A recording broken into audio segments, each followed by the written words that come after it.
Our story begins with the cry of a little child. This child is the protagonist, Haruto. His father tells his mother that they should declare that the prince died a brief. Upon hearing this, the protagonist began anxious, realizing that he had just been reincarnated and wondering if he will now die. Then we are shown how all this come to be. Our protagonist was an ordinary high school student who faced several bullying during his third year of middle school. The bullying affected him so deeply that he became a shut-in leading a miserable life. One day he closed his eye for a moment, and when he opened them again, a goddess stood before him. He was bewildered and unable to speak in her persons. After some time, he realized that he had died in that room, trapped in a pitiable existence. The only thing he desired in life was to live peacefully. The goddess then revealed that since he hadn't committed any evil deeds in his previous life, he had the opportunity to be reincarnated into a different world. In this new world, where magic exists, she promised to grant our protagonist special skills and abilities to make his life easier.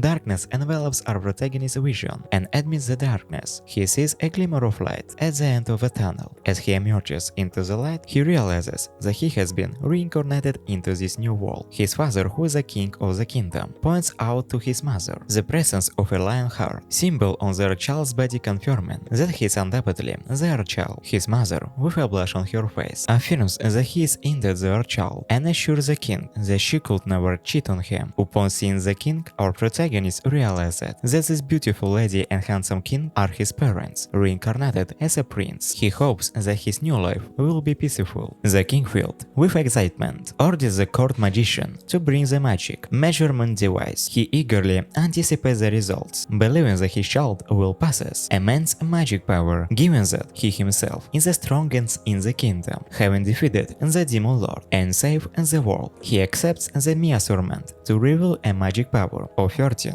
or even 15, but the result was not what he was expecting. Haruka's magic power is revealed to be only 2, surprising everyone. Upon hearing about Haruto's magic power, both his mother and the king give strange reactions. Suddenly the king and queen suggest getting rid of the child, claiming that he died during childbirth. They order their soldiers to dispose of the child, and Haruto is left wondering what in the world is happening. Then we witness the goddess in a panicked voice, realizing that she made a grave mistake. She accidentally granted Haruto an overwhelming amount of magic power that surpassed the capabilities of the magic measurements device in that world. Another goddess inquires about the extent of powers he bestowed upon him, to which the first goddess, with a smile, confessed that she set his magic power to 102. But since the maximum magic power in that world is only 1919, only the last 2 digits were displayed during the measurement, and furthermore, she had forgotten to grant him any attributes. The other goddess remarks that the first goddess has acted foolishly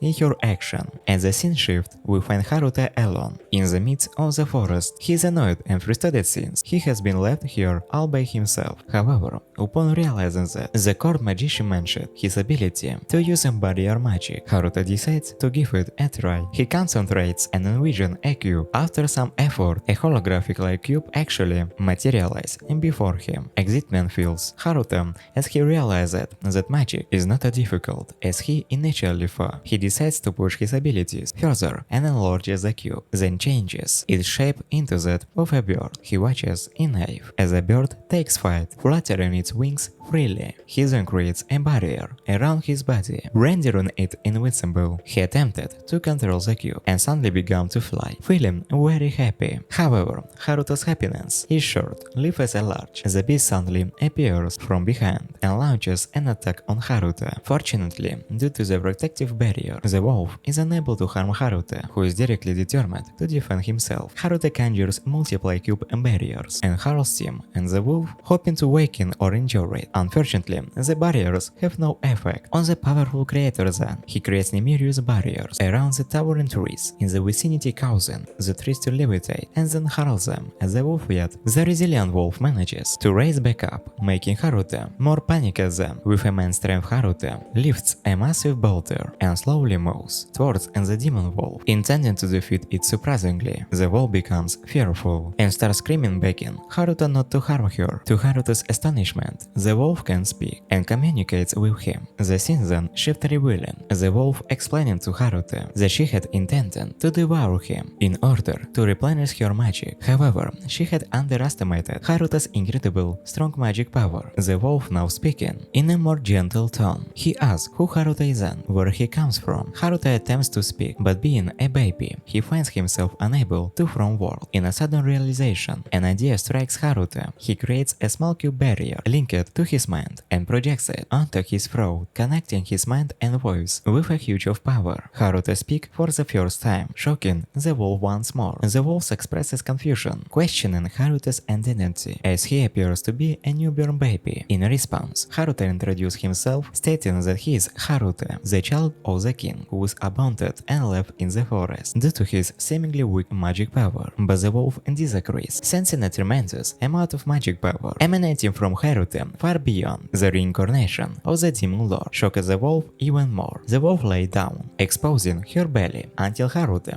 that he can kill her now. However, Haruto assures her that he has no intention of killing her and starts moving. Suddenly the wolf stops him and lowers her head. In reverence, she addresses Haruto as her lord, expressing gratitude and offering herself in service to him. But then Haruto falls to the ground and requests Breeze meal as he hasn't consumed anything. Since brief understanding the urgency, the wolf enters into a contract with Haruto and undergoes a transformation. She takes on a hyper form, resembling a mix of a human and a wolf. However, in her transforming state, she is without any clothes, causing Haruto to surely request her to put on something. To his surprise, she quickly manifests clothes to cover herself as Frey tried to feed Haruto her meal. It didn't come, depressing Haruto even more. Then suddenly, a middle-aged man appeared from behind. The man explained that he had come to retrieve the child, but Frey refusing to let Haruto to claim that Haruto had become her master and she was now his protector. However, didn't desire face protection. The man revealed that the baby was his relative and had been discarded. He had come to rescue him. Then the man clarified that he wasn't evil and that his wife had attempted to conceive many times but couldn't give birth. He emphasized that while the child might be considered useless to the king, he meant everything to him. Hearing this, Frey burst into tears. The man then suggests that if Frey didn't want to be separated from Haruto, she could accompany them. Then the man, after completing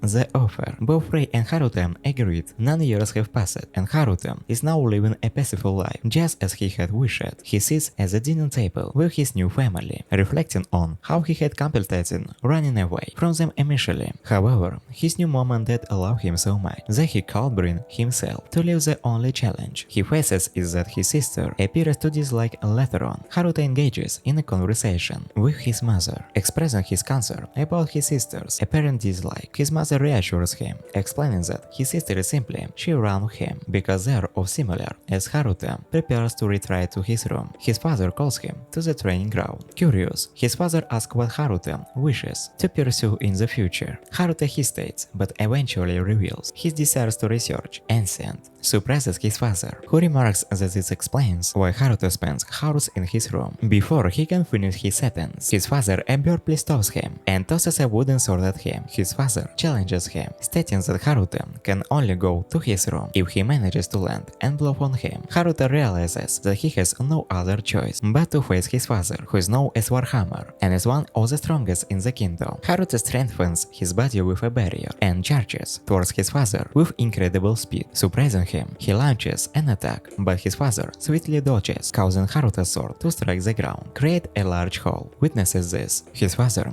becomes greatly shocked with a serious expression. His father counterattacks, wielding his sword with remarkable speed, but Haruto leads high into the air, evading the attack effortlessly, giving the impression of flying. This leaves his father even more astounded. The training session concludes, and the scene shifts to Haruto's parent, who discuss his exceptional strength in a serious tone. His father suggests that Haruto may be a demon human, as his strength is unbelievable, extraordinary for a human. His mother reminds them that regardless of his nature, Haruto is still their child.